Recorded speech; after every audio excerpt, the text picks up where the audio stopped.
مجھے کہنا یہ ہے کہ اللہ تعالی نے ارشاد فرمایا کہ کوئی اپنے مسلمان ہونے کا احسان نہ جتائے.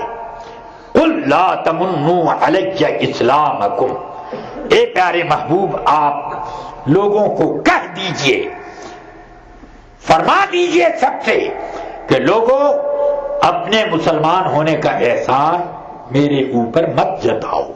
کوئی یہ نہ کہے یا رسول اللہ آپ مکے سے آئے تھے، مکے والوں نے آپ کا انکار کر دیا، جھٹلا دیا، ہم نے آپ کو سچا مانا، کوئی آپ کا یار و مددگار نہیں تھا، ہم نے آپ کی مدد کی، آپ کے رہنے کے لیے کوئی ٹھکانہ نہیں تھا، ہم نے آپ کو اپنے گھروں میں بسایا، اپنے شہر میں جگہ دی. کوئی یہ احسان نہ جتائے. بل اللہ یمن علیکم ان ہداکم للایمان، بلکہ اللہ تم پر احسان جتاتا ہے کہ تمہیں ایمان کی توفیق دی، ایمان کی ہدایت دی.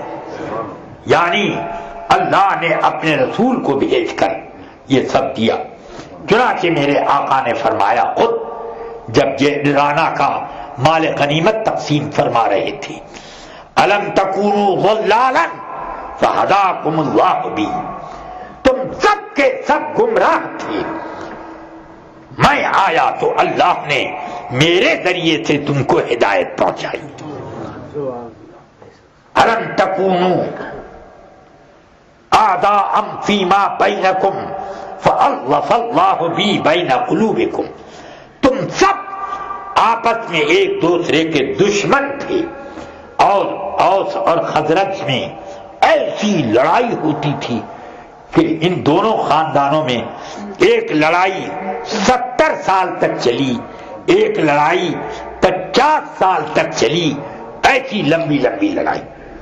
اور ایسے ماحول میں میں آیا تو اللہ نے تم سب کو ایک دوسرے کا دوست بنا دیا میرے ذریعے سے.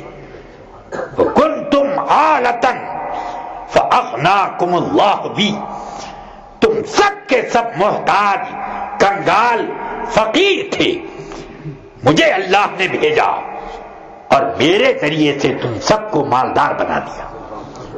ساری نعمتیں ان کے واسطے اور وسیلے سے اللہ نے دی ہیں، ایمان کی دولت، ہدایت کی نعمت اور آپس کی محبت کی دولت کہ اللہ نے تم سب مسلمانوں کو آپس میں ایک دوسرے کا اخوان اور بھائی بنا دیا.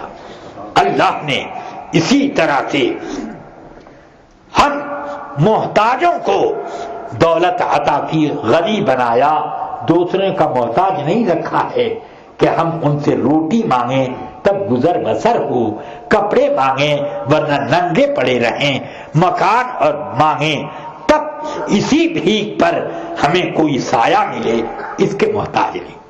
یہ اللہ نے اپنے حبیب کے صدقے میں جو کچھ ملا انہی سے ملا، انہی کے ذریعے سے ملا. ہاں لا ورب العرش، جس کو جو ملا ان سے ملا.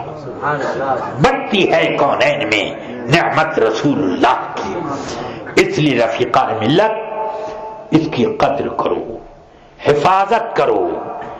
ایمان جاتا ہے آسانی سے اور بچتا ہے مشکل سے. اس لیے اب اگر آپ آسانیاں تلاش کرو گے تو ایمان کھسک سکتا ہے، اور اپنے آپ کو اگر سختی سے دین پر مرکوز رکھو گے تو ایمان کی اللہ حفاظت کا انتظام کرے گا. اللہ سے میں دعا کرتا ہوں یا رب العالمین اقمنا علی السنۃ والجماعۃ، یا رب العالمین اهدنا الصراط المستقیم صراط الذین انعمت علیہم غیر المغضوب علیہم ولا الضالین. یا ربنا ارنا الحق حقا وارزقنا اتباعه وارنا الباطل باطلا وارزقنا اجتنابه وصلى الله على النبي الكريم وآله وصحبه اجمعین برحمتك یا ارحم الراحمین۔ السلام علیکم۔